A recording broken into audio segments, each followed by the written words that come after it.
Hello everyone. आज हम लोग पढ़ने जा रहे हैं क्लास 10th ज्योग्राफी का चैप्टर 2 जिसका नाम है forest and wild life resource. इस चैप्टर में आज हम लोग का ये सेकंड पार्ट का वीडियो है। तो अगर हम लोग आज जो डिस्कशन करेंगे flora and fauna in India वाले टॉपिक पे डिस्कस करेंगे।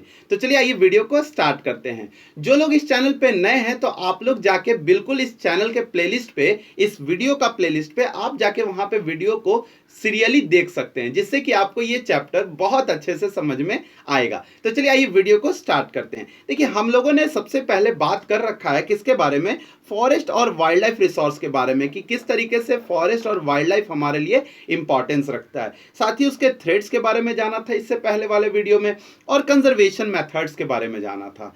तो अब जो नेक्स्ट बात कहें तो किस तरीके से हम लोग इंट्रोडक्शन ये सारा चीज समझ चुके हैं, और ये भी समझे थे कि किस तरीके से ह्यूमन बींग्स पार्ट है किसका, इकोलॉजिकल सिस्टम का, और ह्यूमन बींग किस तरीके से डिपेंडेंट है अदर ऑर्गेनिज्म के लिए, सर्वाइवल के लिए। और साथ ही ये भी जाने थे कि फॉरेस्ट किस तरीके से इकोलॉजिकल सिस्टम में अपना रोल प्ले करता है। तो ये सब जानने के बाद हम लोगों ने ये भी समझा था कि इकोलॉजिकल जो टर्म है, इकोलॉजिकल जो सिस्टम है, उसका मतलब क्या होता है। और इसके बाद हम लोगों ने समझा था इकोलॉजिकल सिस्टम का थोड़ा सा डायग्राम के थ्रू समझे थे, और उसके बाद बायोडाइवर्सिटी के बारे में जाने थे।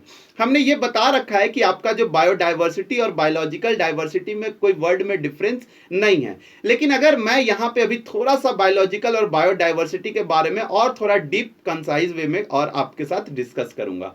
तो अगर आप वीडियो को बढ़ा के भी देखना चाहते हैं तो मुझे कोई प्रॉब्लम नहीं, आप लोग देख सकते हैं। मैं यहाँ पे अभी थोड़ा सा 1 मिनट किसके बारे में डिस्कस करने वाले हूँ, बायोलॉजिकल और बायोडाइवर्सिटी के बारे में। तो चलिए उसके बाद आफ्टर 1 to 2 मिनट मैं क्या स्टार्ट करूंगा, flora and fauna in India वाला टॉपिक। तो चलिए आइए स्टार्ट करते हैं हम लोग। देखिए क्या डिफरेंस होता है बायोडाइवर्सिटी और बायोलॉजिकल डाइवर्सिटी में। देखिए बायोडाइवर्सिटी और बायोलॉजिकल डाइवर्सिटी को अलग अलग कॉन्सेप्ट में हम लोग यूज में नहीं लाते, सेम ही कॉन्सेप्ट है, याद रखना है। देखिए बायोडाइवर्सिटी जो होता है आपको याद रखना, ये शॉर्ट टर्म है, ये शॉर्ट हैंड टर्म है, ये इसको हम लोग शॉर्ट वे में यूज करते हैं किसका, बायोडाइवर्सिटी का। और इसको साइंटिफिक और नॉन साइंटिफिक कॉन्टेक्स्ट में शॉर्ट टर्म में यूज किया जाता है, कॉमनली यूजेबल है ये टर्म। आखिर बायोडाइवर्सिटी, बायोलॉजिकल डाइवर्सिटी बोलने में थोड़ा बड़ा लगता है और बायोडाइवर्सिटी बोलने में छोटा लगता है, इसीलिए हम लोग इसका यूज कर पाते हैं। इसका मतलब कह सकते हैं कि कंजर्वेशन, इकोलॉजी और इन्वायरमेंटल साइंस में इसका डिस्कशन किया जाता है। साथ ही अगर बायोलॉजिकल डाइवर्सिटी का बात करें तो इसका फुल फॉर्म, ये टर्म है बायोडाइवर्सिटी का फुल फॉर्म है क्या, बायोलॉजिकल डाइवर्सिटी। तो ये मान के रखना है कि ये एक मोर फॉर्मल है किससे, बायोडाइवर्सिटी से। बहुत अच्छा वर्ड, अगर आप कहीं पे बायोडाइवर्सिटी और बायोलॉजिकल डाइवर्सिटी दोनों का यूज करते हैं तो दोनों में से सबसे बेटर कौन है, तो बायोलॉजिकल डाइवर्सिटी बहुत ज्यादा फॉर्मल है किससे, बायोडाइवर्सिटी से। और ये टिपिकली यूज किया जाता है किसमें, एकेडमिक और साइंटिफिक लिटरेचर में। तो ये आपको समझ में आ गया होगा कि जो बायोडाइवर्सिटी और बायोलॉजिकल डाइवर्सिटी क्या होता है। मैंने ये भी आपको बताया था कि जो बायोलॉजिकल डाइवर्सिटी या बायोडाइवर्सिटी जो है, इसमें हम लोग बात करते हैं इसमें क्या, variety of all living beings on the earth. तो याद रखना है जितने भी लिविंग हैं किसमें, हमारे अर्थ पे, उसके बारे में हम लोग बायोडाइवर्सिटी या बायोलॉजिकल डाइवर्सिटी वर्ड का यूज करते हैं। अगर आपने इससे पहले वाला वीडियो नहीं देखा है तो आप जाके बिल्कुल प्लेलिस्ट में देख सकते हैं। साथ ही अगर चैनल को सब्सक्राइब नहीं किए तो चैनल को सब्सक्राइब कर दीजिए, जिससे कि हमारा मोटिवेशन भी बढ़े और आप के पास नोटिफिकेशन भी बहुत इजी वे में सबसे पहले पहुंच जाए। और वीडियो अगर अच्छा लगेगा तो लाइक जरूर करके जाइएगा। साथ ही चैनल को सब्सक्राइब कीजिएगा और कमेंट में अपना कुछ ना कुछ आइडिया को सजेस्ट कीजिएगा। तो चलिए आज अभी हम लोग स्टार्ट करने जा रहे हैं flora and fauna in India के बारे में। देखिए फ्लोरा एंड फौना के बारे में थोड़ा सा समझने से पहले मैंने यहाँ जो डिजाइन किया आपके लिए बहुत ही कंसाइज वे में, बहुत ईजी वे में मैंने डिजाइन किया आपके लिए। देखिए फ्लोरा एंड फौना के बारे में याद रखना, ये यूनिक लोकल स्पीसीज के बारे में हम लोग यहाँ पे 6 पॉइंट को डिस्कस करेंगे। पहला point, unique local species, India rich biological diversity, importance of forest and wild life resource, और इंटीग्रेशन ऑफ डेली लाइफ, और इन्वायरमेंटल स्ट्रेस और नीड्स फॉर कंजर्वेशन। तो आइए इसको समझते हैं थोड़ा सा समराइज करके।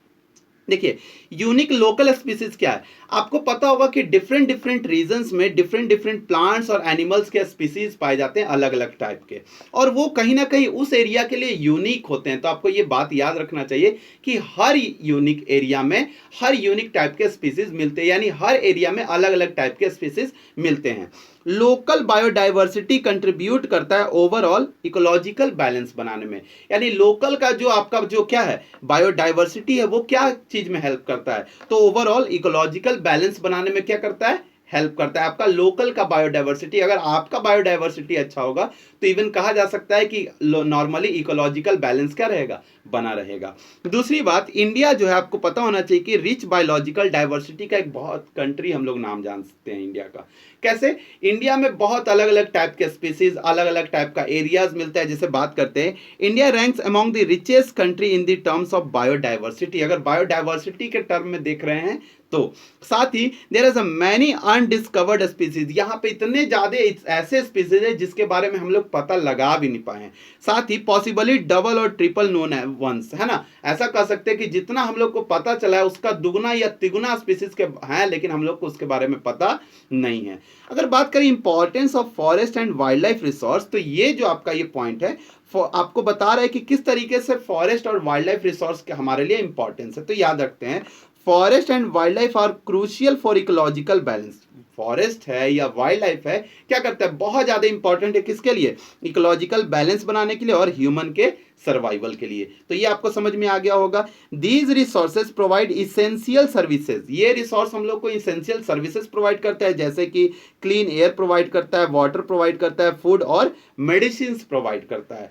अब बात करते हैं इंटीग्रेशन इन डेली लाइफ, किस तरीके से फ्लोरा एंड फौना का इंटीग्रेशन करते हैं हम लोग डेली लाइफ में। तो याद रखना है, flora and fauna are deeply embedded in the Indian culture. Indian culture में हमारा पूरी अच्छी तरीके से इसमें हम लोग मिले, किस तरीके से, इकोनॉमिकली, यानी कल्चरल और इकोनॉमी और डेली लिविंग में। जैसे they provide resource and ecological functions that are often taken the granted, यानी हम लोग को ये बहुत सारे ऐसे फंक्शंस को प्रोवाइड करता है, ऐसे रिसोर्सेज को प्रोवाइड करता है जो हमारा डेली लाइफ में क्या है, बहुत ज्यादा यूजफुल है। अगर बात करें इन्वायरमेंटल स्ट्रेस में पढ़ना हो फ्लोरा एंड फौना के पॉइंट ऑफ व्यू से, इन्वायरमेंटल स्ट्रेस क्या है, जो बायोडाइवर्सिटी है या under significant threat due to the human activity. आपको याद होना चाहिए, मैंने पहले ही बता रखा है कि ह्यूमन एक्टिविटी के कारण कहीं ना कहीं इकोलॉजिकल बैलेंस बिगड़ते जा रहा है और बायोडाइवर्सिटी में बहुत सारे चेंजेस देखने को मिल रहा है। जैसे कि हम लोग बात कर सकते हैं, the insensitivity and over exploitation of nature resources have put immense pressure on the ecosystem, यानी हम लोग बहुत ज्यादा ओवर एक्सप्लॉयटेशन कर रहे हैं किसका, नेचुरल रिसोर्सेज का। इसके कारण बहुत ज्यादा इकोसिस्टम पे क्या पड़ रहा है, प्रेशर पड़ रहा है। साथ ही अगर बात करें तो क्या कर सकते हैं, तो हम लोग कंजर्व कर सकते हैं ना, किसको, फ्लोरा एंड फौना को। देखिए कंजर्वेशन प्लान्स क्या होना चाहिए, अवेयरनेस फैलाना चाहिए, कंजर्वेशन एफर्ट्स लगाना चाहिए, क्या हमारे लिए जरूरी है, किसके लिए, इंडिया का रिच बायोडाइवर्सिटी को बचाने के लिए।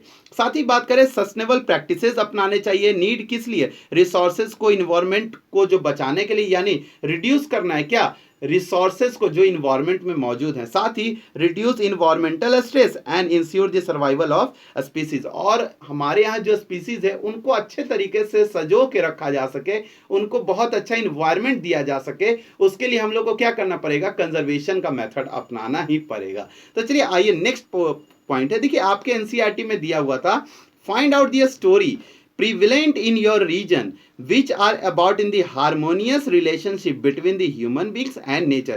ऐसा कुछ स्टोरीज के बारे में जानना है या ऐसा कोई स्टोरी के बारे में बताइए जो आपको मिल सकता है, क्या क्या बता सकता है, ह्यूमन बीइंग और नेचर के बीच में किस तरीके का रिलेशन बनाता है, इसके बारे में कुछ।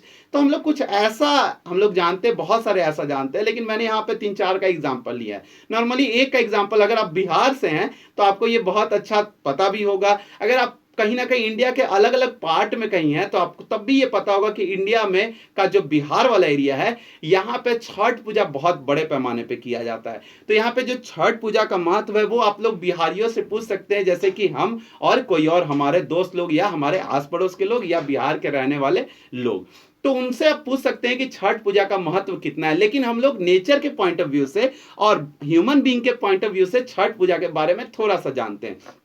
देखिए, छठ पूजा जो है एक फेस्टिवल है, एक फेस्टिवल के रूप में मनाते हैं। इसमें क्या, worship of the sun god, यानी जो सूर्य भगवान भगवान है उनके बारे में और वाटर बॉडीज को सिंबलाइज किया जाता है।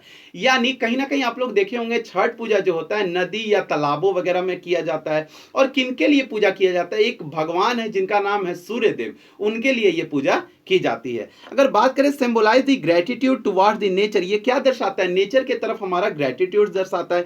Importance of preserving natural resources, ये भी दर्शाता है कि हम लोग को कितना इंपॉर्टेंस है किस चीज का, नेचुरल रिसोर्सेज को प्रिजर्व करना। क्यों, रिवर को, पॉन्ड्स को, ये सारे चीजों को आपको एक इफेक्ट पता चल सकता है कि एक सूर्य जो हमारे लिए बहुत ज्यादा इंपॉर्टेंट है, हमारे लाइफ का बहुत सारा रोल प्ले करता है।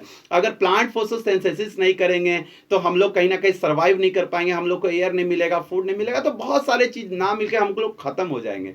तो इसीलिए हम लोग छठ पूजा मनाते हैं। और अगर आप लोग बिहार से हैं तो कमेंट बॉक्स में जरूर बताइएगा कि कौन कौन लोग बिहार से हैं। इसमें मैंने इस वीडियो का टारगेट भी रखा था कि 100K का सब्सक्राइबर जल्दी से जल्दी कंप्लीट कर पाऊं, जिससे कि आपको और बहुत अच्छे तरीके से वीडियो का इंफॉर्मेशन साथ ही नोट्स वगैरह सारा प्रोवाइड कर पाऊं, है ना। अगर बात करते, देखिए छठ पूजा में सूर्य देव का पूजा किया जाता है और यहाँ पे आपको दिख रहा होगा पिक्चर। अब देखिए, और भी अगर बात करें जो ह्यूमन बीइंग और नेचर के बीच में रिलेशंस बनाता है, कुछ ऐसे रीजन्स में बहुत सारे अलग अलग जगह पे आप लोगों ने पढ़ा होगा, जैसे कि चिपको मूवमेंट के बारे में पढ़ा होगा, ये भी नेचर से रिलेटेड है और ह्यूमन बीइंग से रिलेटेड है। अच्छा, बिश्नोई कम्युनिटी के बारे में पढ़ा होगा, साथ ही अगर वन महोत्सव ट्री प्लांटिंग जो फेस्टिवल है उसके बारे में पढ़ा होगा। तो ये क्या बताता है आपको, एक ऐसा रिलेशंस बताता है किसके बीच में, ह्यूमन बीइंग और नेचर के बीच में। तो ये आपको समझ में भी आ गया होगा। अगर आ गया तो कमेंट में जरूर बताएं, जिससे कि हम लोग और अच्छे तरीके से आपके सामने रिप्रेजेंट कर पाए। तो अब जो नेक्स्ट टॉपिक है हमारा, conservation of forest and wild life, इसको हम लोग नेक्स्ट वीडियो में कंप्लीट करेंगे। तो आइए हम लोग अब मिलते हैं नेक्स्ट वीडियो में नए टॉपिक के साथ। जब तक के लिए जय हिंद।